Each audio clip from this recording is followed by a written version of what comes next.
en direct de l'Ubu TV avec Gérard Filoche et Kevin Courtois. Mais l'invité, c'est Gérard Filoche et Kevin est le co-animateur. C'est lui qui a trouvé le plan pour avoir Gérard Filoche. Alors, on s'était croisé avec Gérard au train de fret. Donc aujourd'hui, il y a une manifestation, il s'est passé des trucs. La dernière fois qu'on s'était croisé, Gérard, il restait encore 2 wagons remplis. Et maintenant, c'est un train fantôme parce qu'il roule à vide. Et donc, on avait machin de Malherbe, comment elle s'appelle, l'animatrice, non pas Hermeline, qui était avec Ruffin ce matin, qui lui disait mais quand même il y a un train vide qui tourne, c'est bien de la part de la ministre. Bon, elle avait l'air de faire semblant que quand même 20 000 camions c'était l'objectif à éviter et pas qu'il y ait un train vide qui tourne. Enfin bon, ceci est... Donc aujourd'hui il y a plus de Rugy écologie et la ministre des Transports est passée à l'écologie. C'est un peu le mercato de la politique. Gérard, toi tu en penses quoi? Madame Elisabeth Borne, c'est la pollueuse en chef. C'est elle qui a fait le pire contre la SNCF. C'est elle qui a fait les autocars, le tout autoroute, et cassé le fret et le rail. Donc il y a un paradoxe à ce que ce soit elle qui soit ministre de l'écologie aujourd'hui. Mais ça prouve bien qu'il n'y a plus beaucoup de munitions dans le gouvernement d'Emmanuel Macron. Et j'entends dire qu'elle devait venir justement, Borne, ici pour discuter du problème du train. Mais c'est même pas une discussion. S'il y a un train de nuit qui permet de transporter des marchandises du sud de la France jusqu'à Rungis, le remplacer par des camions, c'est pas le ministre de l'écologie qui va nous défendre ça. Ou alors on sait plus dans quel monde on est. Il n'y a même pas besoin de faire l'argumentaire. C'est le rail et le fret qui doivent l'emporter. Alors, donc aujourd'hui, il y a une manif, il y a une réunion à la préfecture, il y a une manif à midi, dont je ne connais pas le résultat ni le score. Moi non plus, j'y étais pas. Enfin, j'ai des nuits tardives, donc du coup, j'y suis pas allé. Mais on va passer à d'autres sujets. Alors, Gérard Filoche, est-ce que tu peux te présenter? Tu as commencé à la Ligue communiste révolutionnaire, c'est ça? Non, c'est pas ça. Non, moi je suis un fils d'ouvrier. Mon père était menuisier chaudronnier à la SNCF à Sotteville-lès-Rouen. Ma mère était aide-soignante à Rouen. Et quand j'étais jeune, pour sortir de la guerre d'Algérie, ça a été le moment à peu près de ma prise de conscience. Je suis allé au Parti communiste. Mon épouse que j'ai rencontrée à ce moment-là y était. Et mon beau-père y était. Enfin, tout l'environnement, tout le quartier. À Sotteville-lès-Rouen, on dit pas il est 2h30, on dit il est 14h31. Parce que c'était la gare de triage, c'était la mentalité cheminot. Et donc, je suis allé au Parti communiste et ça a duré 3-4 ans. Ma première carte syndicale à la CGT, j'étais coursier au Crédit Commercial de France, c'était en 63. Et puis, j'ai dû être viré en 1966-67 pour impatience gauchiste, parce qu'à l'époque, tous les jeunes de l'UEC se faisaient exclure, avec Krivine, avec d'autres, à ce moment-là. J'ai été viré parce que j'avais fait un tract anticlérical au moment où Yvon Bourges avait interdit la religieuse de Jacques Diderot, tourné par Jacques Rivette. Et j'avais fait un truc très anticlérical, je l'avais proposé le soir à l'AG de l'UEC, j'avais gagné une majorité sur 70 personnes, il y en avait 60 qui étaient pour, et quand ça s'est terminé, le responsable du parti, de toute façon, vous pouvez voter, c'est pas vous qui décidez, c'est le parti. Alors, il s'est mis 60 jeunes ados d'un seul coup. On a fondé les Jeunesses communistes révolutionnaires après avoir sorti ce tract sur les Renéos de l'UNEF à Rouen, Mont-Saint-Aignan. Donc vous êtes normand ou c'est une question? Ah ouais. Normand donc. Sotteville-lès-Rouen, vous savez pourquoi ça s'appelle comme ça? À cause d'Henri IV. Parce que quand il est à se battre à Arques-la-Bataille, près de Dieppe, il est passé par Sotteville-lès-Rouen et s'est fait siffler. Et le résultat, c'est que il a dit Sotteville, Sottjean. D'accord. Donc non, Embrassons Folleville, ça n'a rien à voir. Non, je plaisante. Rien à voir. Donc revenons. Alors, vous commencez très rouge, comme disait mon arrière-grand-mère qui était communiste à mon père. Sois le plus rouge que tu peux, tu auras toujours le temps de rosir. C'est ce qui vous est arrivé. Comment on passe du Parti communiste au Parti socialiste et à quelle époque et pourquoi? Ah mais je suis pas passé au Parti Socialiste. Ah, J'ai fondé la Jeunesse communiste révolutionnaire, oui. puis la Ligue communiste révolutionnaire après mai 68. Ouais. Et j'ai à l'intérieur de la Ligue communiste révolutionnaire à nouveau été minoritaire parce que j'étais pour l'union de la gauche. Je pensais que si on ne gagnait pas une majorité des salariés, on pouvait rien faire. Et qu'on ne pouvait pas rester un tout petit groupe.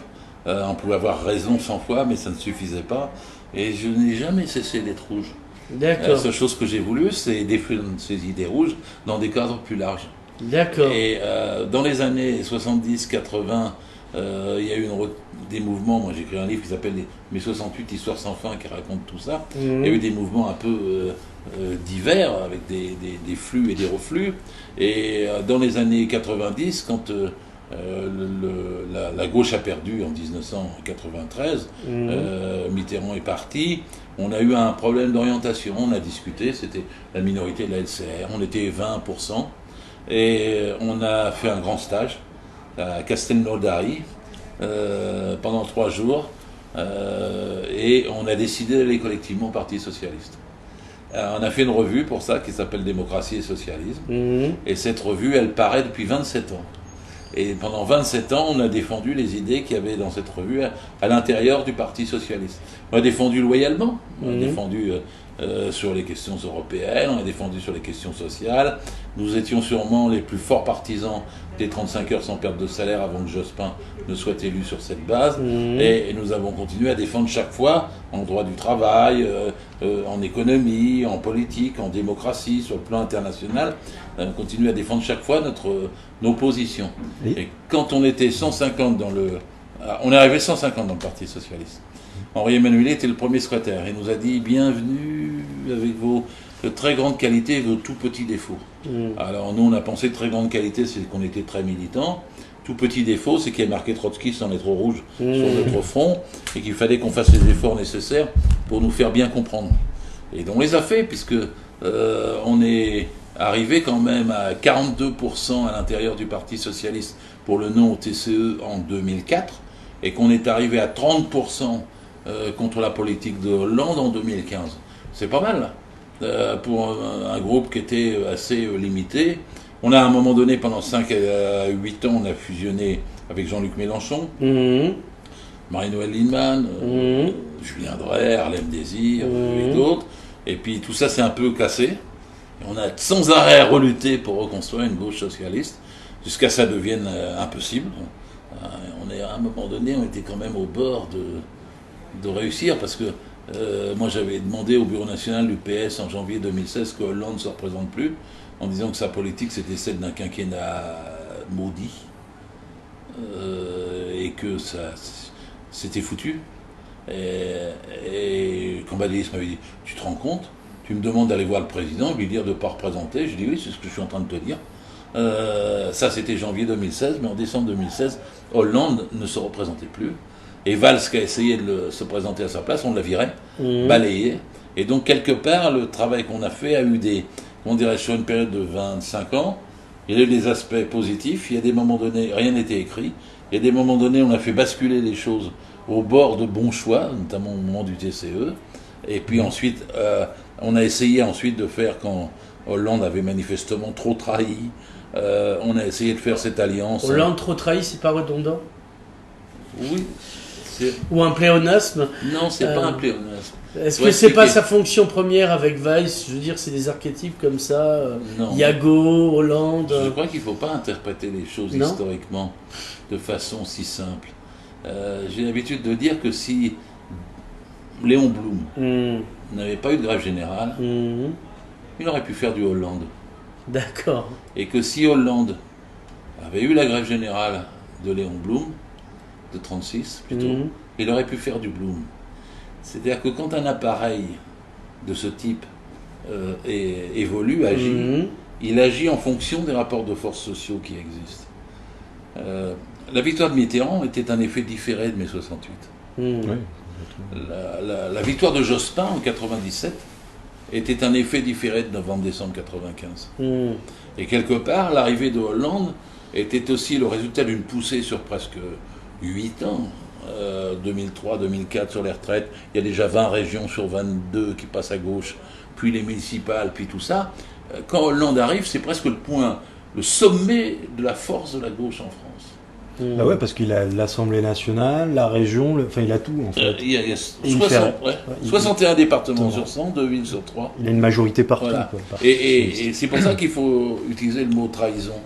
Parce que c'est pas la faute à ceux qui ont voté, ils avaient un énorme espoir. C'est pas la faute au rapport de force, parce qu'il était très très développé et que tout était gagné. Moi j'ai eu l'occasion de le dire à la tribune du Congrès de Toulouse, c'était en novembre 2012. J'ai dit, nous avons tout, c'est le moment de faire le changement. La moitié du Congrès seulement m'applaudissait. Ah oui. L'autre moitié, non. Et toute la bataille s'est jouée dans la première, la deuxième année pour savoir si on pouvait empêcher Hollande de choisir le cours qu'il a eu. Mais le cours qu'il a eu, c'était le CICE, c'était la politique de l'offre. Et c'est Macron. Et Macron dedans. Et Macron dedans. Le quinquennat maudit, c'est celui du trio Hollande, Valls, Macron. Bon. Et même les résistants, des gens comme Benoît Hamon ou Arnaud Montebourg, qui croyaient qu'ils allaient pouvoir influencer comme nous croyions, nous pouvions empêcher, étaient dans le gouvernement, ça n'a rien empêché. Et puis après, ça a été l'apogée, c'est quand il y a eu la loi El Khomri, parce que là, on avait 30% d'opposants, pas mal, je le dis, parce que après, sinon, quand tu résumes, comme tu le faisais, on ne comprend plus. Il y avait 30% d'opposants, comme le reste de la gauche, qui ne voulaient pas de ce que faisait Hollande. Au Congrès de Poitiers, et on est en juin 2015. Il fait quand même la loi El Khomri contre le PS, contre sa propre majorité, et ils vont plus loin. Ils cassent tout. À l'époque, j'avais un ami qui est un grand syndicaliste qui était au Puy, en Haute-Loire, Raymond Vacheron. Il me dit, tu vas voir, maintenant, ils ne peuvent que casser le PS aussi. Parce que le PS devient un obstacle à l'orientation générale que Hollande suit. C'est ce qui s'est produit. Et on est arrivé donc en fin 2016, début 2017. C'est Benoît Hamon qui a été désigné. C'était pas mon candidat, mais c'était un candidat de la gauche socialiste. Oui, il était de gauche. Oui, et c'est la première fois en 100 ans d'histoire du PS, 100 ans d'histoire du PS, que le candidat officiel du PS n'était pas celui de la majorité, mais celui de la gauche du parti. Alors, après, ils ont tout fait pour le dézinguer. Bien sûr, bien sûr. Dont le premier Valls, bien sûr. Pour le faire perdre. Ils ont tout fait, et puis, mais ça aurait été empêché si on avait eu un accord à Mont-Mélenchon. Bah oui, moi je militais pour ça à l'époque. Moi aussi, parce que j'avais réussi à faire dire à Hamon que s'il était désigné, toute affaire cessante et sans faire de sa candidature un préalable, il irait voir Mélenchon pour faire un accord. Et à son tour, Hamon n'a pas tenu sa parole. Et moi, je me rappelle les 15 premiers jours de février, je tapais sur les poings sur la table partout pour que ça se fasse. Et puis, il avait fait la tactique de bas étage, Hamon, à ce moment-là. Il a dit non, on va d'abord faire un accord avec Jadot, puis on ira voir Mélenchon, on sera plus fort. C'était absurde de faire ça. Les gens voulaient un accord global pour avoir un candidat unique et pas de la bagouille, quoi. Et quand au début, il était donné devant Hamon, puis il a tout de suite perdu ce qu'il avait. Et Mélenchon est remonté naturellement. Puis quand les gens il est remonté, les gens se sont dit, et les socialistes se sont dit, il faut voter pour celui qui a une chance d'être au deuxième tour. Et donc il a raflé tout ce qu'il pouvait avoir socialiste. Et les 6% d'irréductibles qu'il y avait derrière Hamon, il aurait fallu un accord politique pour qu'ils aillent derrière Mélenchon à leur tour. Ah bah oui. Alors moi j'ai travaillé permis d'être au deuxième tour. Voilà. Moi j'ai travaillé à cet accord politique. En mars 2017, Guillaume Ballas est venu voir, puis il m'a dit, Gérard, toi tu connais les positions par cœur, rédige-nous en 8 points un accord Mélenchon-Hamon. J'ai passé 48 heures, j'ai rédigé en 12 points, tellement il y avait de points d'accord. Je les ai donnés à Mélenchon et à Hamon, et puis ni l'un ni l'autre n'ont voulu. C'est-à-dire qu'ils sont à mes yeux, ils sont co-responsables. Alors, c'est le moment, Gérard, où il va falloir revenir à l'essentiel. C'est quoi être de gauche? C'est une question que j'avais posée il y a plus de 10 ans à Emmanuel Weiss, qui m'avait dit c'est être progressiste. Et après, quand je lui dis c'est quoi être progressiste, on vous dit en gros être de gauche, c'est être sympa. Mais je pense que toi, Gérard, tu as un peu plus de complexité dans la réponse. D'abord, je ne vais pas te répondre avec une idée, je vais te répondre avec une force sociale. Ah. Je suis un matérialiste. La gauche, c'est d'abord une force sociale. C'est ceux qui produisent des richesses de ce pays qui n'en soivent pas la part qui est le meilleur. C'est les salariés. Ceux qui n'ont que leur force de travail à vendre. Ils vendent leur force de travail, on leur paie mal. Et le salariat aujourd'hui, c'est 90% des actifs. C'est comprendre. On n'est pas en Russie avec 4 millions d'ouvriers, 150 millions de paysans. Oui, c'est pourquoi la révolution russe n'a pas vraiment fonctionné. Et elle ne pouvait pas. Voilà. De toute façon, ni Lénine ni Trotsky ne pensaient qu'on pouvait construire le socialisme. Et en Marx Russie. avait dit s'il y a bien un endroit où ça ne marcherait pas. Et de toute façon, il n'y a jamais eu de socialisme et de communisme nulle part dans le monde. Ah, Oui. c'est Voilà. bien de le rappeler, non, parce Voilà. Et pour Il qu'il y y a en ait un, il faut tentative. s'appuyer sur une force sociale Mm. majoritaire. que. Or, en France, c'est le cas. Nous avons un salariat absolument puissant. Les indépendants qui étaient 45% après la Deuxième Guerre mondiale, ils sont plus que 10%. Même les ubérisés, hein, c'est 10%. 90% de la population, c'est le salarié. Et moi, je dis, la gauche, c'est ça d'abord. Ne me dites pas n'importe quoi, c'est le copain machin, c'est celui qui a trahi, pas trahi, l'appareil, le gauchiste, le militant. Non, c'est d'abord une force sociale. Sinon, on ne sait pas de quoi on parle. Hein, c'est la lutte des classes. Il y a deux classes fondamentales, le patronat et le salariat. Et il n'y a pas de milieu. Il n'y a pas d'entre-deux. Bah, Il y en a une ou l'autre qui doit gagner. Il y en a une qui achète la force de travail et l'autre qui la vend. Et la lutte des classes, c'est que celle qui vend sa force de travail, elle veut la vendre mieux, elle veut vivre bien avec. Et c'est comme ça que démarrent toutes les révolutions. Est-ce que tu crois au patron de gauche? C'est un débat dans le président, avec des textes d'Audiard, où on dit à Gabin, mais il y a aussi des patrons de gauche. Il y a aussi des poissons volants, mais c'est pas la majorité du genre. Et bien justement, je vais te dire, les patrons en gros, ça n'existe pas. Ouais, Ça n'existe pas, c'est comme les poissons. Il y a des requins, il y a des sardines. ouais. Alors d'abord, la structure des entreprises en France, c'est qu'il y a 1000 entreprises qui font la moitié du produit intérieur brut. Parce que les gens, ils parlent des entreprises à tort et à travers. Il y en a 1000 qui décident de tout. 50% du pays, c'est 1000 entreprises. En bas, il y a 1 million d'entreprises de moins de 11. Bon, ça, c'est autre chose. C'est le petit boulanger, le commerçant, le cabaretier, tout ce que vous voulez. Et entre les deux, il y a 200 000 entreprises. Et les 200 000, la moitié sont sous-traitantes des 1000. Donc en fait, c'est une pyramide avec une grande base, mais tout se fait d'en haut. Et pour le boulanger, ce qui compte, c'est pas sa petite apprentie. Ce qui compte, c'est le prix du pétrin et la métallurgie. Et ce qui compte, c'est le prix de sa farine. Et c'est l'agroalimentaire. Et donc c'est les gros qui décident de comment d'ailleurs les petites vivent. Donc ça, c'est la première chose. Alors, patron de gauche, qu'est-ce que ça veut dire Est-ce que c'est un patron qui respecte le droit du travail? Je rappelle que je suis un inspecteur du travail pendant 30 ans. J'ai dû visiter dans ma vie 9 à 10 000 entreprises, le code du travail à la main. Tout corps plongé dans les entreprises reçoit une pousse égale au volume d'exploitation constaté. Hein, bon. J'ai beaucoup donné, mais j'ai beaucoup observé.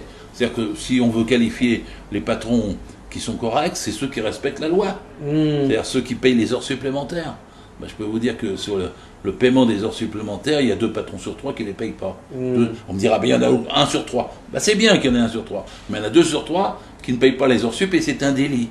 Alors une fois, j'avais dit ça, je ne sais plus, en Bretagne, à Plouermel, j'avais dit 2 patrons sur 3 sont un délinquant. Quand j'arrive à Paris, l'AFP m'appelle, elle me dit, vous avez vraiment dit ça? Je dis, ouais, j'ai dit ça, mais je me suis trompé, ça doit être sûrement plus. Parce que la vérité, c'est ça. On peut qualifier. Tout patron exploite. Je dis ça dans les meetings. Je dis, bah, je ne suis pas un exploiteur. Bah, alors, si tu n'es pas un exploiteur, ton entreprise ne peut pas marcher. Parce que tu es obligé de tirer un profit du travail des salariés que tu as. Oui, si tu ne tires pas un profit du travail des salariés que tu as, mais la clé sous la porte. Donc, il faut assumer. Et la question, c'est pas de tirer un profit, c'est que ce profit soit décent. Et que le salaire soit décent. Et l'histoire que nous vivons aujourd'hui, c'est que le salaire des salariés n'est plus décent, parce qu'il a été bloqué, et que les profits sont des surprofits, parce qu'ils augmentent de façon vertigineuse. Oui, on a vu depuis des années qu'il y a une différence fondamentale entre la courbe du capital et la courbe du produit du travail. Il y en a une qui grimpe, c'est la courbe du capital, puis celle qui s'effondre, c'est celle du travail. Et simultanément, dans le discours, on nous dit le travail, la valeur travail, etc. Et depuis la théorie de la plus-value de Marx et de l'obélisque, ça a guère changé. Et la valeur travail, c'est le salaire. Le salaire, il est le résultat d'une lutte. Si les Gilets jaunes gagnent et qu'on a un nouveau mai 68, le salaire, il fera des bons. En mai 68, l'OXMIC a augmenté de 33%. Mais après, en 2 ans, les capitalistes Pas en 2 ans, ils ont mis 4 Ah. ou 5 ans. Ah, 4 ou 5 ans. Ah oui, bien sûr, C'était plus ils rapide que récupèrent. ça. Le vrai problème, c'est la juste répartition des richesses. Bien sûr. La valeur ajoutée doit être répartie C'est- au profit, plus au profit des salariés qui sont créateurs de richesses que que du capital. C'est ce dont je parle, oui, voilà. bien sûr. En fait, Bien c'est sûr. la répartition de richesse. Bien sûr. Ouais. Et quand le rapport de force est mauvais, que la classe sociale, pourtant majoritaire numériquement, n'arrive pas à s'imposer, elle perd. Et le prix du travail baisse. Et le coût du capital, il augmente. Et puis quand on réussit, comme en 1968, à faire une grande explosion, on renverse la tendance pour un temps. Parce que c'est ça le problème. Tant qu'on n'a pas... Oui, c'est ça le problème, tant qu'on est en économie capitaliste. Oui. Parce que quelle est la différence économie capitaliste et économie socialiste? Les mots le disent tous les matins, on vous réveille à la radio, on vous dit il faut de la compétitivité. Compétitivité, c'est la guerre. Il faut être plus fort que l'autre, il faut prendre plus sur l'autre, il faut augmenter. Et nous, ce qu'on veut, c'est une économie de solidarité. Bon, l'économie de solidarité est une économie de partage. Et donc, c'est deux économies différentes. Et les deux classes fondamentales défendent deux économies différentes. La classe dominante veut le maximum de surprofit. Le capitalisme, c'est pas seulement le profit. Parce que le profit, il est lié à toute activité humaine. Vous faites un beau tableau, vous voulez quelque chose de gratifiant pour le tableau. Le capitalisme, c'est pas ça. C'est le surprofit. C'est la course au profit maximum. Ils ne peuvent pas se contenter de faire un petit profit, sinon le patron d'un côté, il vous prend tout.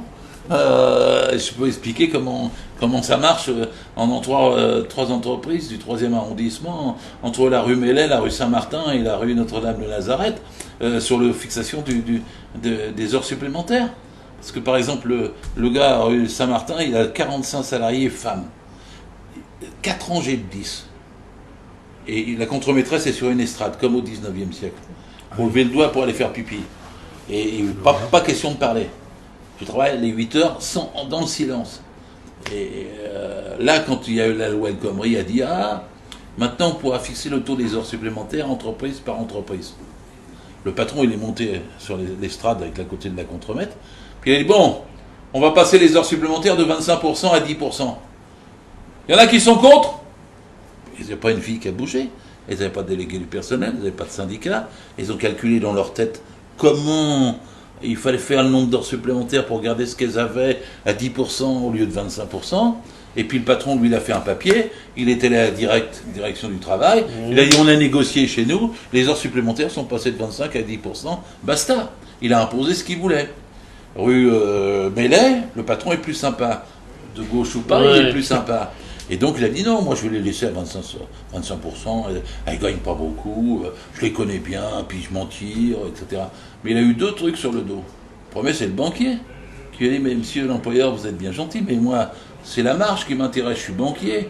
Alors là, à la fin du trimestre, vous avez été à découvert, je ne vous aide que si vous changez les choses. Qu'est-ce que vous voulez que je change? Pourquoi ne mettez pas les heures supplémentaires à 10% au lieu de 25%? Et parce que si vous faites ça, votre voisin, je vous dis pas, mais je le préfère, moi, banquier. Parce que lui, il l'a fait. Et donc, le petit patron, il va voir tous ses salariés, puis il leur dit, je voulais vous maintenir à 25, mais je ne peux pas faire autrement. Sinon, je mets la clé sous la porte, le banquier va me couper les vivres. Et puis, le gars qui rachetait ses blousons, ils font tous les 3 des blousons, il est arrivé aussi, puis il dit... moi, vos blousons sont trop chers, je les prends rue Saint-Martin. Donc le petit patron, même le bon petit patron, il descend leur supplémentaire de 25 à 10%. Et le troisième, je le connais aussi, c'est rue Notre-Dame-de-Nazareth, c'est un voyou. Il paye rien, il s'en fout de la loi.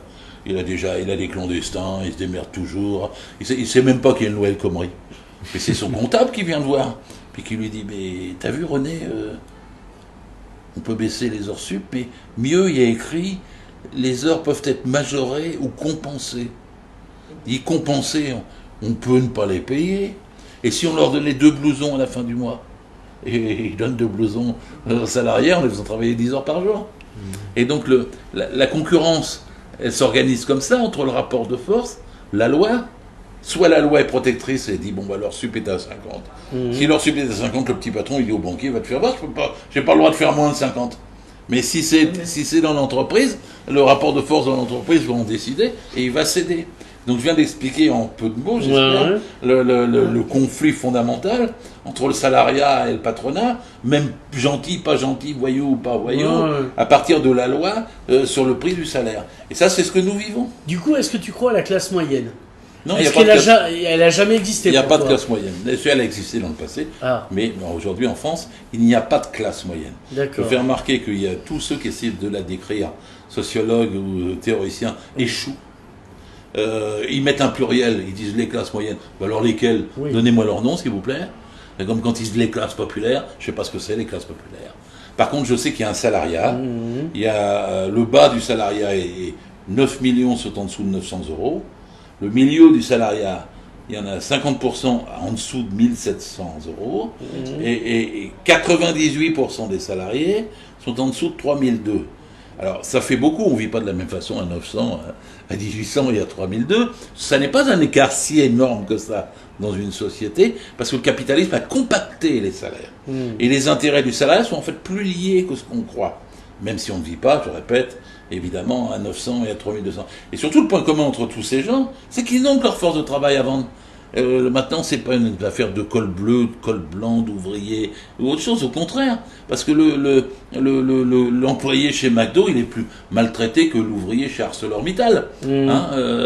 L'ouvrier chez ArcelorMittal, il peut être en bleu, propre, devant l'ordinateur, tandis que le gars chez McDo, il se brûle les pattes et il glisse sur l'huile en descendant les escaliers pour aller chercher les steaks hachés. Donc c'est... Et puis il n'y a pas de syndicat, quoi. En plus, bien sûr. Dans certains, oui, mais Bien sûr, globalement, les Ma fast fille a food. été syndicaliste, mais c'est ça, ça n'est pas dominant, puisqu'ils sont éclatés en franchisés, et qu'il n'y a pas de loi qui impose de les reconnaître. Même en Californie, ils ont imposé que les franchisés de McDonald's soient alignés sur le tarif salarial de la maison mère. Mais pas en France. Macron fait tout à fait le contraire, puisque lui, au contraire, il veut remplacer les contrats de travail par des contrats commerciaux. C'est ça Uber, ça. C'est sur le thème, il n'y a plus d'obligation, il n'y a plus de feuille de paye, il n'y a plus d'horaire, il n'y a plus de loi, il n'y a plus de code, il n'y a plus de convention collective. C'est je te prends un pourcentage et je te donne le marché. Donc le contrat commercial remplaçant le contrat de travail, c'est la négation de 150 ans d'histoire. C'est ça. Hein, parce que le salariat, et les gens ils disent on nous ramène à l'esclavage, c'est pas vrai. N'utilisez jamais cette phrase-là s'il vous plaît, parce que l'esclavage, il faut voir un film qui s'appelait Quemada. Très bon film. Voilà. Musique d'Ennio Morricone. Absolument, avec Marlon Brando. Voilà. Et c'est Gilles Pontecorvo qui l'a fait. Celui qui a fait la bataille d'Alger, par ailleurs. 1971. Et Quemada, c'est l'histoire des esclaves qui s'insurgent à Haïti. Et alors, ils se soulèvent, les propriétaires terriens les flinguent, les esclaves se soulèvent, les propriétaires terriens les flinguent, puis à la fin, ils sont tellement nombreux qu'ils vont gagner. Et là, il y a une réunion des propriétaires terriens qui est décisive du point de vue. C'est Marlon Brando qui joue l'agent anglais, et il leur dit arrêtez avec l'esclavage. Réfléchissez, ça coûte cher. Parce que vous les nourrissez quand ils sont tout petits alors qu'ils ne travaillent pas. Vous les nourrissez même quand ils sont malades et ils ne travaillent pas. Et puis quand ils sont vieux, ils ne peuvent plus travailler, vous les logez encore. Réfléchissez, faites les comptes, faites-en plutôt des salariés. Vous ne les paierez que quand vous aurez besoin d'eux. Et le reste, basta, c'est plus à votre charge. Et les propriétaires terriens illuminés virent immédiatement les esclaves de leur cahute, de partout. Débrouillez-vous. Puis à ce moment-là, ils deviennent, les mots sont très, très, très forts. Ils deviennent loueurs de bras, journaliers, besogneux, trimardeurs, tâcherons. Tous des mots qui montrent qu'ils sont loués, voilà, avec aucune compensation autre que le temps de leur location. Aujourd'hui, c'est auto-entrepreneur, VTC, auto-entrepreneur, incubateur, développeur, programmeur, c'est la même chose, parce qu'ils veulent faire revenir à ce moment où le patronat n'avait pas à prendre en charge la reproduction de la force de travail. Ils se contentaient de payer le travail, mais pas la reproduction de la force de travail. Bon, bah, tout ça, c'est l'histoire du salariat. Et je réponds à la question sur la gauche. La gauche, c'est d'abord comprendre ça. C'est d'abord défendre ça. C'est d'abord d'augmenter les salaires, de réduire la durée du travail, de partager les richesses, d'avoir un code du travail correct, d'avoir des élus. Alors après, des délégués du personnel, des membres de comités d'entreprise, des délégués syndicaux, des mutualistes, des membres des comités hygiène, sécurité, conditions de travail, des médecins du travail, une inspection du travail, une justice du travail et une sécurité sociale, c'est tout ce que le salariat a gagné dans les 70 dernières années et surtout après la guerre. Et tout ce que Macron veut faire aujourd'hui, c'est de détruire tout ça. Il n'y a presque plus de médecine du travail. L'inspection du travail est mise sur la touche et perd son indépendance. Ils ont diminué de moitié le nombre de délégués, d'élus, des institutions représentatives du personnel. Et finalement, ils ferment la Sécu. Donc la bataille actuelle est bien celle du salariat contre le capital. Et Macron représente cette partie fanatique du capital qui veut casser même ce que le salariat a gagné dans notre société. Alors là, il y a une question qui se pose, c'est comment recréer une conscience de classe. Parce que on parlait il y a encore l'ombre portée de comment ça s'appelle, de la classe moyenne. On est persuadé qu'on est toujours dans une classe moyenne, alors que on revient vers une espèce de lumpen prolétariat, si j'ose dire. Comment recréer une conscience de classe? Alors d'abord, ça ne se recrée pas. La conscience de classe, c'est le produit des forces sociales en mouvement. Si nous soutenons les Gilets jaunes, nous aidons l'ensemble du salariat à améliorer son rapport de force sociale et sa conscience en tant que salariat.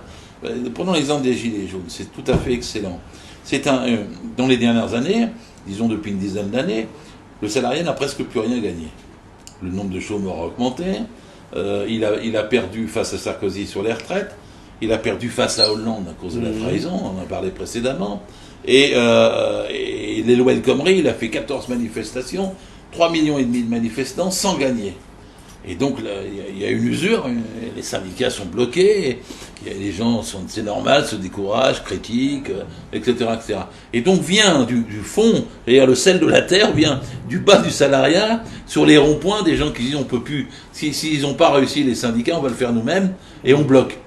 Alors, c'est ça la naissance des Gilets jaunes. Et c'est toujours à partir d'un point, là c'était la taxation sur l'essence, puis à partir de là, ils posent toutes les autres questions, la fiscalité, le partage des richesses, etc., etc. Et c'est le cheminement qui a été pris. Et la question qui se posait, et ce qui se pose toujours avec les Gilets jaunes, c'est est-ce que ça, le mot contaminé n'est pas approprié, est-ce que ça entraîne, est-ce que ça fait comprendre la conscience à l'ensemble du salariat que quand les Gilets jaunes font ça, c'est leurs intérêts qui commencent à être défendus d'une autre façon. Parce que c'est ça qu'il y a. Et là, ce qui s'est produit pour l'instant, c'est qu'il n'y a pas eu, comment dirais-je, de contamination, d'effet d'entraînement et de généralisation à partir des Gilets jaunes. Pourtant, il y a des dizaines et des centaines de luttes. Parce qu'il y a les hôpitaux, il y a les profs contre la réforme Blanquer, il y a il y a Ford, il y a PSA, il y a Alstom, il y a des dizaines de boîtes, il y a Carrefour, il y a Auchan, on a MGS, on a Ascoval, donc on a des dizaines de grosses boîtes, mais il n'y a pas l'étincelle encore suffisante pour que tout le monde se dise finalement, nous défendons la même chose, c'est notre bulletin de paie. Est-ce qu'il n'y a pas un manque de relais de presse à ce niveau-là? Je ne parle pas de BFM, dont on se doute bien qu'ils ne vont pas aider la convergence des luttes, mais des journaux... C'est pas un manque, c'est une volonté contraire. 95% des gros médias sont entre les mains de 9 milliardaires.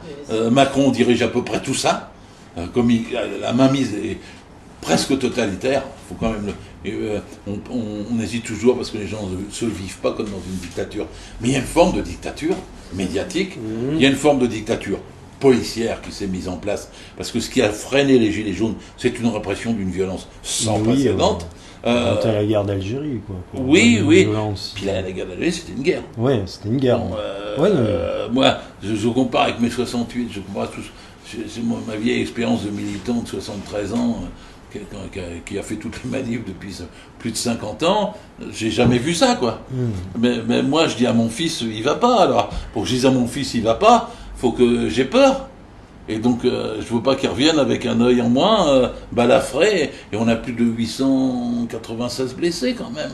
On a eu 2500, 3000 arrestations. Oui, et puis les jugements qui vont avec. Ouais, et puis moi, je suis allé, par exemple, sur les Gilets jaunes, j'ai fait 25 ronds-points cette année. Je suis allé à Montpellier, je suis allé à Avignon, nord-sud, je suis allé à Valence, Romans, je suis allé du côté de Metz, je suis allé du côté de Châlons, je suis allé à Épinay, je suis allé à Épernay, pardon. Je suis allé du côté de Metz, à Jarny, je suis allé à Lorient, je suis allé à Saint-Brieuc, je suis allé à Chartres, Dreux, Elancourt. J'ai même fait un meeting de Gilets jaunes de 500 personnes de 20h à minuit et demi à Elancourt, dans un gymnase. J'étais épuisé, moi, plus que les gens. Mais je me rappelle une histoire, c'est quand j'arrive à Lorient, c'est une femme de 65 ans, aînée d'une famille de 11 enfants, catholique, assistante sociale, qui me dit, moi, j'ai jamais fait de politique, j'ai jamais été syndiqué, j'ai jamais rien fait, en fait. Pour une assistante sociale, c'est quand même rare. Hein. Elle me dit, je viens vous chercher à la gare parce que je vous ai entendu parler, je veux que vous m'expliquiez. Et elle a dit, elle est chez Gilets jaunes depuis le discours de Macron le 10 décembre. Elle me dit, ce jour-là, j'ai décidé d'y aller. Alors je dis, et qu'est-ce que vous faites? Elle me dit, on monte à Paris toutes les semaines, de Lorient. Alors elle me dit, oui, on a loué un car, 25 personnes, et on monte. Ben, je dis, mais vous allez où? Ah, mais la dernière fois, j'étais au Fouquet's. C'était, oui. Je dis, mais vous en prenez plein la tête. Elle me dit, oui, ah bah, mais je dis, comment vous faites? Ah bah, elle me dit, on s'accroche, on se tient, on se lâche pas, ils n'arrivent jamais à nous séparer. On arrive à 25, on part à 25. Je dis, mais vous avez peur? Bah, elle dit, oui, on a peur. Et après, sur là, à Lorient, j'ai fait 3 meetings. Il y avait 50 sur un rond-point. À 17h30, j'avais à peu près 200 personnes. Il y avait groupé plusieurs ronds-points. Et le soir, j'ai fait un meeting en ville. Il y avait à peu près 300, 350 personnes. Mais ce qui s'exprimait, c'était le même type de sentiment que cette dame, avec la peur. Même à Chartres, les gens ils disent, moi j'y vais plus, j'ai peur. Et donc ce phénomène-là, et en même temps crée une hargne, une colère, les blessés. Il ne sait pas ce qu'il a fait, Macron. Il n'a pas encore compris ce qu'il a. C'est comme la Révolution française, c'est pas démarré du jour au lendemain. Hein. En 1788, avant la prise de la Bastille, il y avait des gilets jaunes partout en France. Hein. Et si vous regardez les gilets jaunes qui ont pris la Bastille, je viens de préfacer, de publier un livre qui s'appelle La Grande Révolution de Pierre Kropotkin, que je vous conseille. Il sort chez Atland. Et en fait, c'est la Révolution française vue par en bas. C'est pas par les historiens d'en haut. Et ça montre les vagues successives qui naissent, y compris la prise de la Bastille. Et vous savez, il y a un autre livre sur la prise de la Bastille qui s'appelle 14 juillet, qui est publié par Éric Vuillard. C'est le gars qui a eu le Goncourt il y a 2 ans. Il a publié l'Ordre du jour. Un mec très bien, il écrit des petits bouquins. Et 14 juillet, c'est une étude sociologico-historico-personnelle de tous ceux qui ont pris la Bastille. Parce qu'en 1790, ils ont fait une fête de la Fédération, après sur l'anniversaire de la prise de la Bastille, et ils ont décerné des diplômes de révolutionnaires, vous n'y croyez pas, à ceux qui avaient pris la Bastille. Et pour décerner un diplôme de révolutionnaire, ils leur ont demandé de s'inscrire. Et il y avait de l'argent à la clé. Donc des gens sont venus de partout, y compris ceux qui n'avaient pas pris la Bastille, pour avoir le machin. Mais du coup, il y a eu des archives immenses qui ont été construites comme ça, où les gens répondaient à un questionnaire, qu'est-ce qu'ils avaient fait, qu'est-ce qu'ils étaient, à quelle place ils étaient, etc. Et le Vuillard, il a fait travailler sur le questionnaire. C'est des gilets jaunes. Vous les regardez, c'est exactement, vous comprenez ce qui se passe. Et donc j'explique ça parce que quand il y a des mouvements comme ça dans la Révolution française, il y a eu des vagues. 91, puis 92, puis l'apogée en 93, 94, jusqu'à la contre-révolution de Thermidor. Il y a eu des vagues. Mais Macron, ce qu'il n'a pas compris avec les gilets jaunes, c'est qu'il a eu une vague. Il devrait bien comprendre ce qui se produit. L'explosion sociale, elle est devant nous, elle n'est pas derrière. Quand dans une société, vous avez les gens d'en bas qui n'ont pas de syndicalisme, pas de tradition, et qui vont occuper les ronds-points, si je m'appelle Macron, moi je regarderais ça avec infiniment plus de prudence, parce que ça va exploser. Il ne leur a pas donné satisfaction. Donc sous une forme ou sous une autre, ça va se retrouver. Il va y avoir une résurgence. En fait, il a fait fi de la phrase de Machiavel, on ne blesse pas son ennemi, on le tue. Et comme il ne l'a pas tué... Mais il n'a pas les moyens de le tuer. Ah oui. Il n'a pas les moyens. Macron est un gars élu, il a 10% des voix des inscrits. Lui-même, il a dit, je suis là par effraction. C'est le putsch d'un homme de cabinet. Sa base sociale, elle est où? C'est même pas la droite. La droite, elle a gardé une partie de sa clientèle.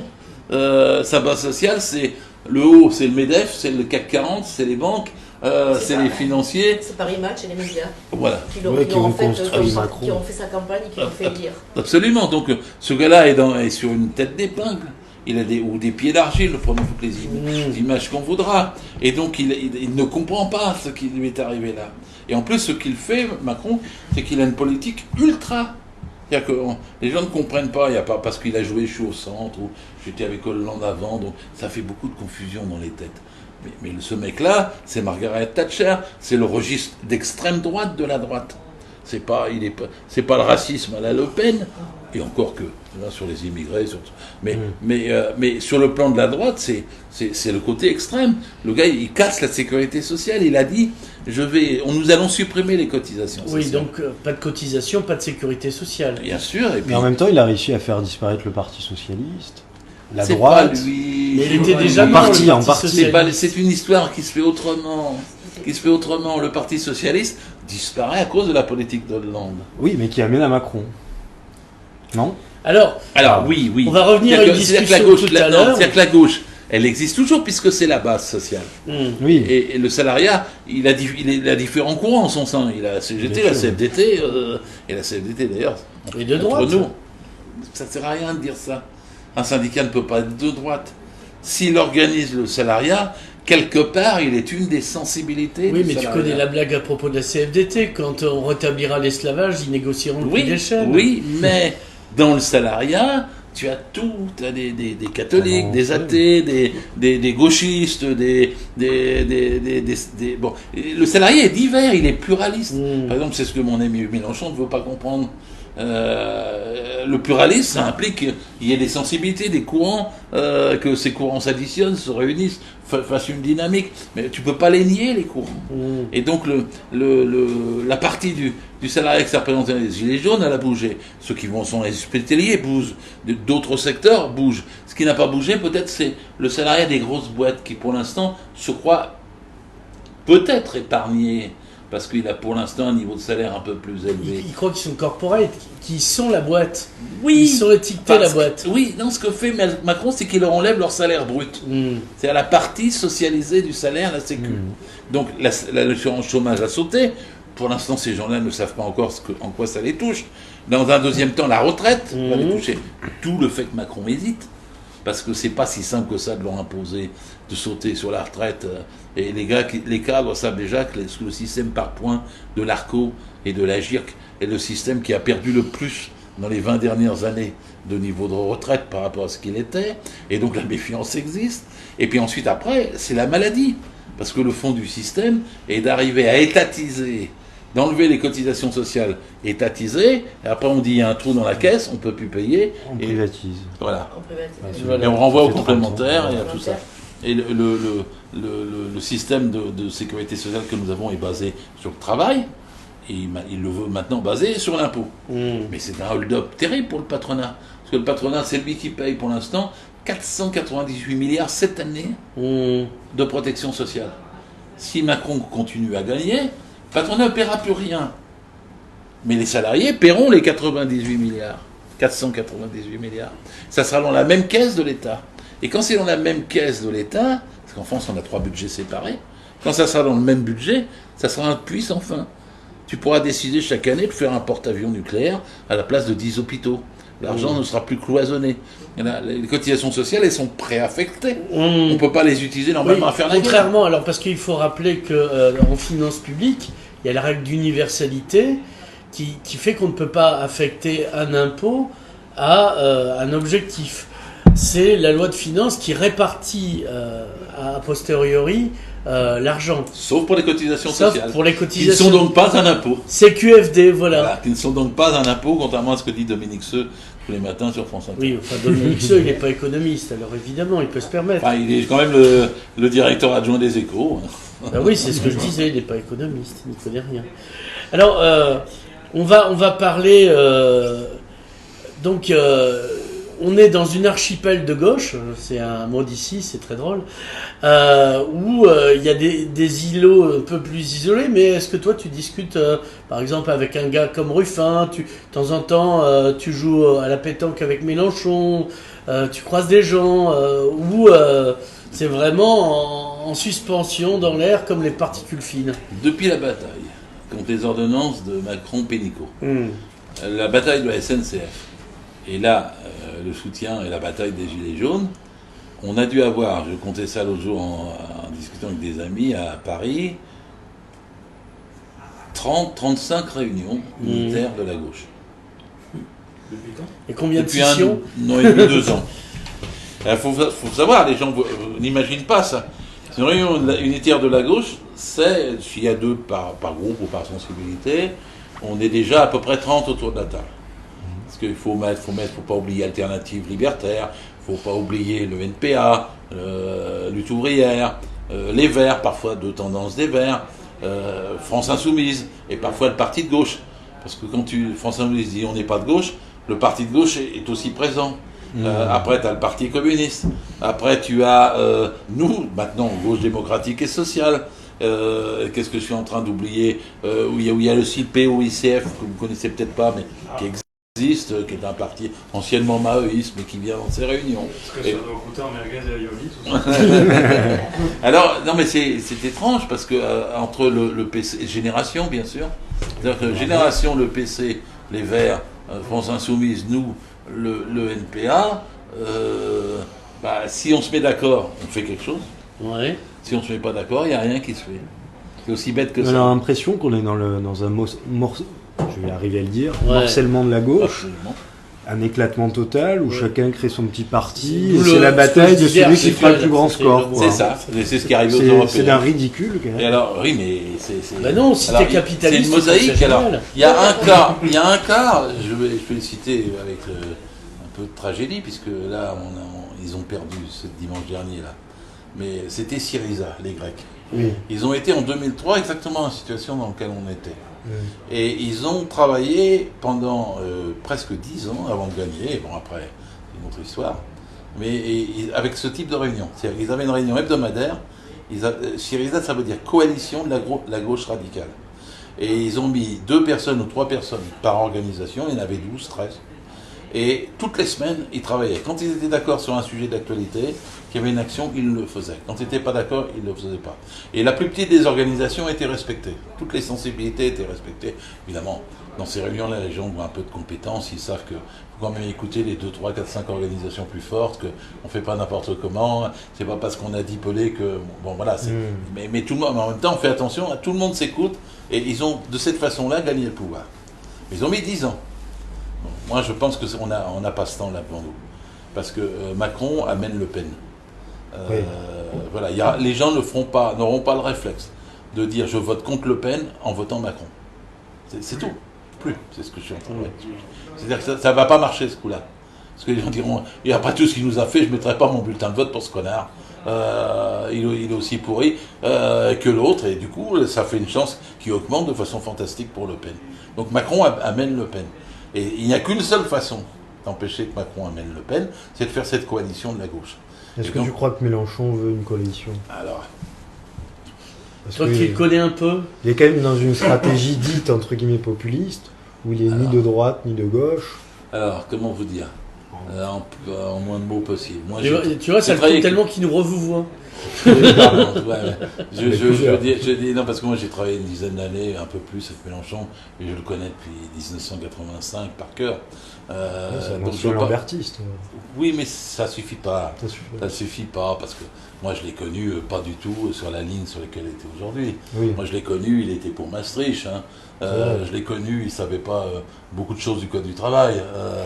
Mais c'est pas des choses vexatoires que j'ai dit, une évolution. Voilà, et jamais j'aurais pensé qu'il choisirait une voie du genre peuple plutôt qu'une voie du genre classe. Mais le vrai problème est entre classe et peuple. Voilà, bon, et moi j'ai pas vu venir l'évolution. Quand il y avait la bataille contre le TCE en 2005, on faisait des meetings parallèles, on s'était un peu fâchés pour des questions de tactique, de stratégie qui valait pas le coup qu'on se fâche. Moi je suis prêt à retravailler avec lui, mais avec des conditions démocratiques. Je ne veux pas être soumis à des vétos ou des lettres de cachet où on dit monsieur machin. Non. Des droits démocratiques, ça veut dire qu'il faut un parti. Alors les gens disent ouais, la forme parti. C'est pas le parti qui est en cause, c'est le fait que le parti soit pas démocratique qui est en cause. Il faut des bons partis qui fonctionnent bien, attentifs, avec une démocratie scrupuleuse, minutieuse, où chacun s'écoute. Ça, c'est des partis qui marchent. Évidemment, quand c'est un parti bureaucratique façon PS, dernière mouture, ou quand c'est un parti avec un chef Fayon qui décide de tout, c'est pas des partis. Et donc moi, la gauche à reconstruire, c'est de faire comprendre à Mélenchon qu'il faut écouter. Alors il écoute, faut pas croire qu'il est... Vous avez pensé le jour de la perquisition comme le coup de je suis la République. Moi j'ai défendu Mélenchon. Pourquoi ? Parce que j'étais indigné que dans notre pays, on puisse aller perquisitionner dans le local d'un... Dans la forme, qu'est-ce que ça disait? Bon, parce que vous le connaissez personnellement. Donc... J'étais pas surpris dans la forme. Mais je me disais que personnellement, confronté à une situation, si la police venait piquer les fichiers dans mon ordinateur, je crierais aussi fort. À l'heure du laitier Non, mais c'était... Voilà. Donc moi, j'ai défendu à ce moment-là contre la perquisition. Pour une raison simple, c'est que c'était une attaque contre toute la gauche. Même dans des dictatures, on ne s'habitue pas à ça. Donc, alors après, le style, bon voilà. Mais l'indignation était légitime contre la perquisition. Je prends cet exemple-là. Mais par contre, quand il dit à ses amis, dehors, t'es plus ceci, ou après, tu reviens plus dans les réunions de direction, où on fait un communiqué ou un tweet pour virer un tel, ça c'est intolérable. À la fidèle Castro. Mais Castro ne faisait même pas ça. Contrôle passionnaire, quoi. Castro, il faut lire la fin de la vie de Castro et l'interview d'Ignacio Ramonet.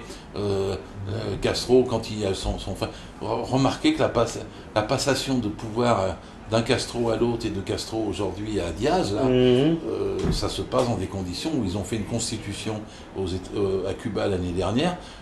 J'aimerais bien qu'on ait une constitution comme celle-là. Hein. Je veux dire, au passage, puisque tu me poses une question sur Cuba, je défends Cuba contre le blocus qui le frappe, même si moi je suis pour formellement qu'on vote. Hein, le droit de vote au suffrage universel secret me semble décisif dans une constitution. Eux, ils pensent que non, ça ne l'est pas. Mais faites attention aussi, dans la Révolution française, c'était... on va pas refaire l'histoire de France, mais... et puis Cuba est une île de 11 millions d'habitants, à 60 km des côtes de Floride, où si un bateau va à la Havane, il est interdit d'aller aux États-Unis pendant plus de 6 mois. Je veux dire qu'essayer de faire vivre une économie avec ça, dans un monde comme ça, c'est très difficile. Puis on disait, vous ne pouvez pas ouvrir les frontières. Ben si, ils sont allés tous. Tout le monde peut sortir de Cuba et même rentrer. Hein, c'est pas... Il y a beaucoup de choses qui ont changé. Ben, par contre, Mélenchon, il ne peut pas faire un parti vertical. Voilà, les partis verticaux, ça ne marche pas et ça ne marchera jamais. La gauche ne peut pas être césariste, bonapartiste ou je ne sais quoi. Ça ne peut pas marcher. Est-ce que lui, il est capable de faire autre chose que ça? C'est ça la vraie question. Et sinon, pourquoi ne pas, entre guillemets, le vainqueur? Moi, je crois que tout le monde va lui faire comprendre qu'il faut faire autrement. Et qu'il n'est pas borné au point, oui, je sais que le temps passe, mais qu'il n'est pas borné au point de ne pas entendre. Parce que là, ce qui arrive dans France Insoumise, moi personnellement, je ne suis pas surpris. Je décrivais que ça allait arriver comme ça, puis ça va s'aggraver. Parce qu'il y aura des gens qui diront, mais attendez, moi, dans le programme Avenir en commun, je viens de lire que la protection sociale sera financée par l'impôt citoyen. Comment? Il y avait ça dedans? Je le fais à tous les coups. Oui, il y a ça dedans. Il n'y a pas marqué que c'est les cotisations sociales. Donc dans l'avenir en commun, en fait, ils n'ont pas fait attention quand ils l'ont écrit. Et moi, je sais pourquoi ils n'ont pas fait attention.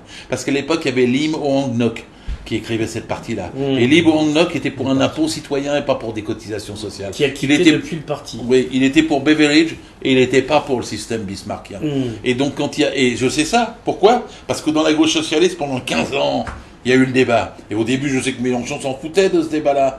Mais que côté Emmanuel, lui, il était peut-être favorable à l'impôt citoyen. Parce qu'Emmanuel, lui, s'était dit, ça va faire baisser le coût du travail, et donc on s'en sortira mieux avec le patronat. Mais c'était une position fausse à mes yeux. Et donc je défendais les cotisations sociales dans la gauche socialiste. On a passé des dizaines d'heures dans la gauche socialiste sur les cotisations sociales et l'impôt citoyen. Et comme il a passé un accord avec Lim Hoang Ngoc au moment de l'écriture du programme L'Avenir en commun, et ben Lim a défendu sa position.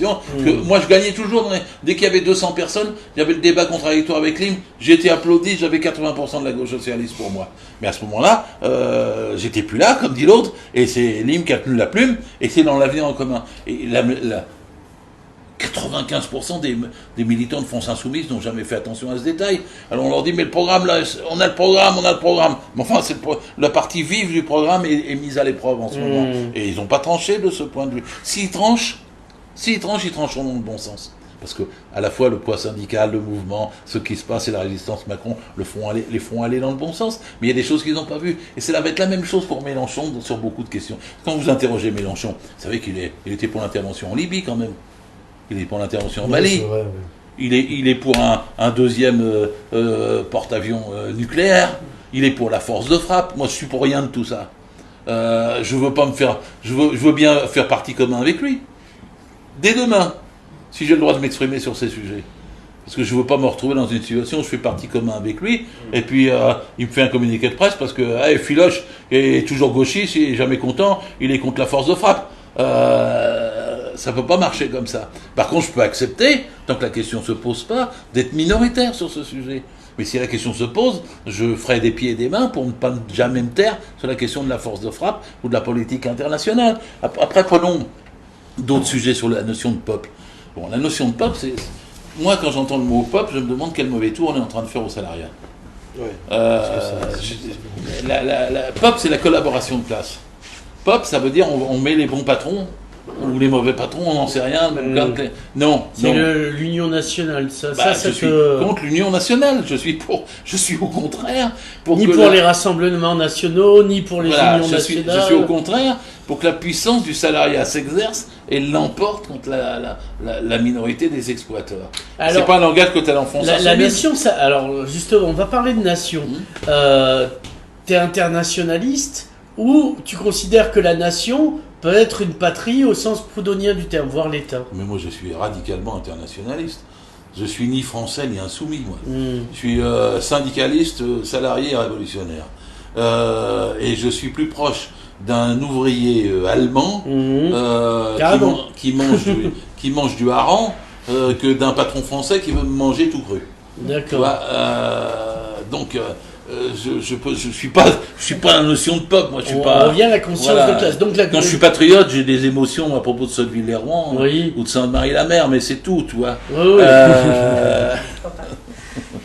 Patriote normand. Et les bas normands, tu les considères comment? Écoute, on a conquis la Grande-Bretagne, ils nous l'ont jamais rendu. Depuis, j'en parle plus. Donc, on va s'acheminer doucement vers la fin. La dernière question. Il s'est passé, il n'y a pas si longtemps en Catalogne, une volonté d'indépendance, un référendum, et l'Empire a contre-attaqué, l'Empire espagnol a contre-attaqué, et il y a, on est à combien, 9 ou 11 au Newf, et combien d'exilés, Fabien? Exilés, 6, et 9 en prison. Et 9 en prison. Donc, est-ce que tu penses que ce sont des prisonniers politiques? Ah, bien sûr.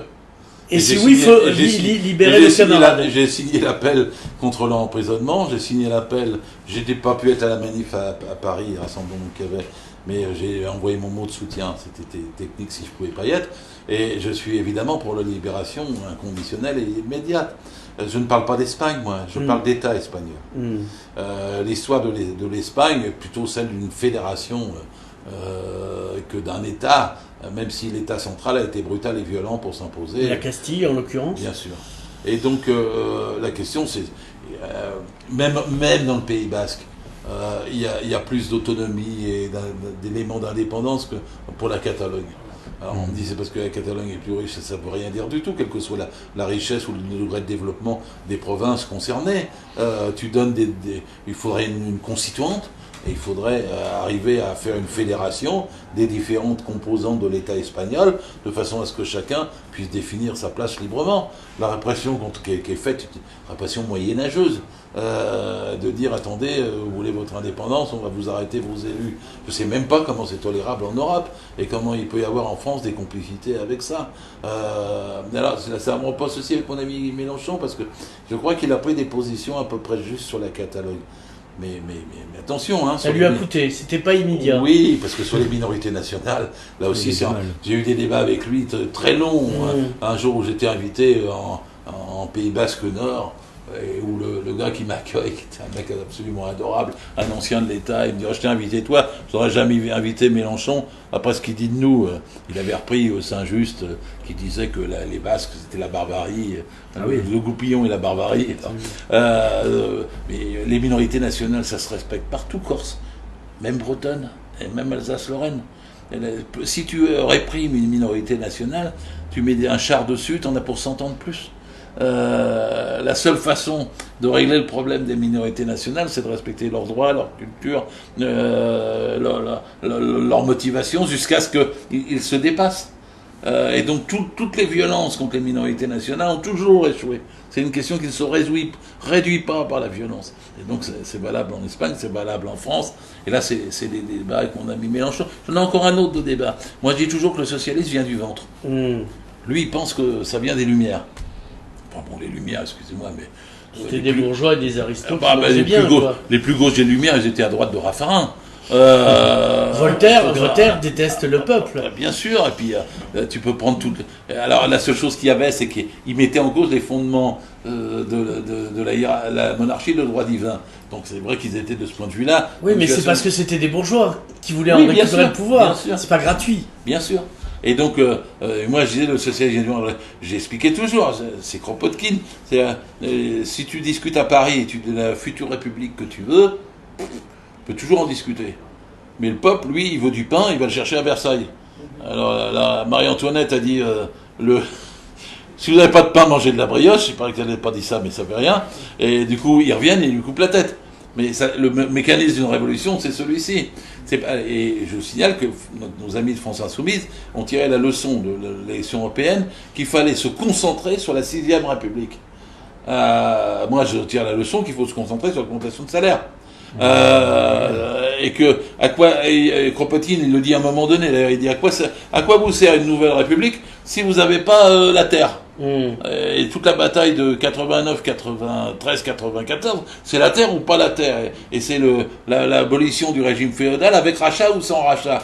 Et tu pouvais leur parler à tous les paysans de France de la République ou de la Constituante, s'ils en avaient rien à foutre, s'il fallait qu'ils rachètent les terres aux seigneurs et qu'ils avaient toujours rien à bouffer. Donc c'est par ce biais-là que se fait le développement de tout mouvement révolutionnaire. Je ne sais pas le nombre de discussions que j'ai eues avec lui sur ce sujet, mais ça ne me fait rien, moi. On parle de Mélenchon, pas de Kropotkin. Oui, de Mélenchon, oui. mais Kropotkin, Elbabrov, c'est un excellent livre. Et donc avec Mélenchon, comme avec nos amis de génération, parce que nos amis de génération, moi je ne suis pas pour le revenu universel. Vous en penserez ce que vous voudrez, je peux pas faire la discussion en 2 minutes, mais je suis pour un salaire pour tous. Et alors c'est quoi la différence du salaire à vie de Bernard Friot? Mais je suis très proche de Friot, moi, historiquement, depuis plus de 20 ans ou 25 ans, et je suis pour la puissance du salariat. Je trouve que son ouvrage est très très bien. Ce que j'ai essayé de dire tout à l'heure, quand je montrais toutes les institutions représentatives du personnel, etc. En fait, la bourgeoisie française avait le pouvoir économique avant d'avoir le pouvoir politique. Le salariat n'a pas de pouvoir économique. Mais il est une force numérique infiniment plus forte, plus homogène, contrairement à ce qu'on nous dit, et qui est elle-même s'appuie sur un réseau d'institutions qu'il a réussi à créer, et que les bourgeois attaquent, que le capital et les patrons attaquent. Mais on peut faire les comparaisons de ce point de vue-là. Et bon, moi, je dis tout ça parce que si c'est une campagne pour la 6e République, les gens, c'est une démarche très abstraite. Oui, ils modélisent pas. Bien sûr. Après, l'idée même du revenu universel, c'est de partir d'un principe que tout un tas d'emplois et de métiers vont disparaître et que du coup, il va falloir taxer les robots, trouver une solution économiquement viable. Je me permets d'avoir l'esprit de contradiction. Bien sûr. Non, mais je répète un peu ce que c'est ce que les défenseurs Hamon défend. Mais il dit qu'il va y avoir 800 millions d'emplois en moins. Voilà. Et bien, je ne le crois pas. Je ne le crois pas. Parce que on a eu successivement la machinisation, la machine à vapeur, l'automatisation, l'informatisation. Maintenant, on a la numérisation. Mais ça fait 1 siècle et demi que ça dure. Il y a plus d'emplois qu'avant. Le salariat s'est développé dans le monde. Aujourd'hui, il y a 2,5 milliards de salariés, selon l'OIT. Et il y en a 1 milliard de plus dans les 30 dernières années. C'est-à-dire que la tendance dans le monde, c'est le recul de l'économie informelle. C'est pas et c'est valable au Brésil, c'est valable en Chine, c'est valable en Inde. Et le salariat progresse. Et en plus, le type de salariat qui progresse, c'est avec des protections sociales attachées au travail, et pas par l'impôt. Bon, donc je dis ça parce que on avait 3 millions de salariés en 1910. On en a 18 millions dans le privé aujourd'hui, 5 millions et demi dans le public. C'est-à-dire qu'on a 24 millions de salariés occupés en France et 6 millions de chômeurs, salariés temporairement privés d'emploi. Donc on a 30 millions de salariés. Et les 6 millions temporairement privés d'emploi, c'est pas la faute à la société. Parce que dans toute société, le travail est partagé. il est partagé brutalement ou il est partagé civilement. Mais aujourd'hui, on a 6 millions de gens qui font 0 heure et 6 millions de gens qui font 60 heures. C'est facile à régler ce problème. Ce partage du travail peut être autrement. Et c'est comme ça que je vois le fait qu'il n'y ait pas de chômeurs et que les nouvelles technologies, comme on dit, puissent être assumées avec une éducation, école, avec une formation suffisante et un partage du travail qui fait qu'on doit faire 32 heures et un jour ce sera 28 heures et un jour ce sera 24 heures. C'est comme ça que je vois Et après, il y a un des arguments pour les gens qui défendent le revenu universel, c'est de dire la question climatique et écologique, qui est centrale et qui va finalement détruire la planète, donc tout un tas de métiers, par exemple les poissons, d'ici 30 ans, énormément de poissons vont disparaître, donc plus de pêcheurs. Donc ça veut dire qu'il y a un changement de société qui va se faire brutalement. Mais c'est la planète, le climat qui va l'imposer. L'esprit de contradiction. Et qui est en contradiction avec l'idée même du capitalisme. C'est ça. Je vais avoir encore l'esprit de contradiction parce qu'on ne peut rien faire pour les poissons ou pour la banquise. Pour sauver la banquise, il faut nous sauver des banquiers. Pour nous sauver des catastrophes climatiques, il faut nous sauver du capitalisme. Oui. C'est impossible de faire autrement. Pour nous sauver du capitalisme, il faut mobiliser le salariat. C'est-à-dire qu'il n'y a que la mobilisation du salariat qui est écologique. Et on ne peut pas être écologique sans mobiliser le salariat.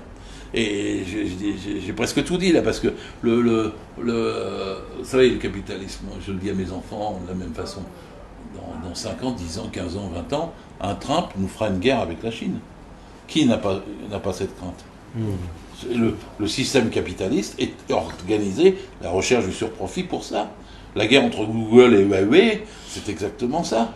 Et la façon dont Trump a failli, le 20 juin dernier, il dit j'ai retenu un missile, je l'ai envoyé, puis finalement on m'a dit ça va faire 150 mètres, je l'ai arrêté. Mais le monde a été au bord d'une guerre mondiale le 20 juin dernier à 10 minutes près. 10 minutes près. Ouais. Donc, et là, pourquoi ? Parce que le capitaliste dépense 2000 milliards d'armements par an. Un capitaliste qui dépense 2000 milliards d'armements par an ne sauvera jamais la planète. Ça n'arrivera pas, c'est tout simple. Il faut être purement réaliste. C'est une interprétation d'Alistair. C'est pas l'interprétation de l'ami Jadot. J'en ai donc encore un autre à convaincre pour être autour de la table pour l'unité de la gauche. C'est la destruction créatrice. Tu parles. Non mais... tu crois pas aux économistes autrichiens, toi? Non. Et je pense que c'est pareil sur moi, si on veut faire vraiment de la défense et transition écologique, il faut prendre la bataille qui se mène en cours en ce moment sur le train de fret. Mais oui, c'est très symbolique, c'est facile en plus. Des millions de gens le comprennent sans beaucoup d'arguments, quoi.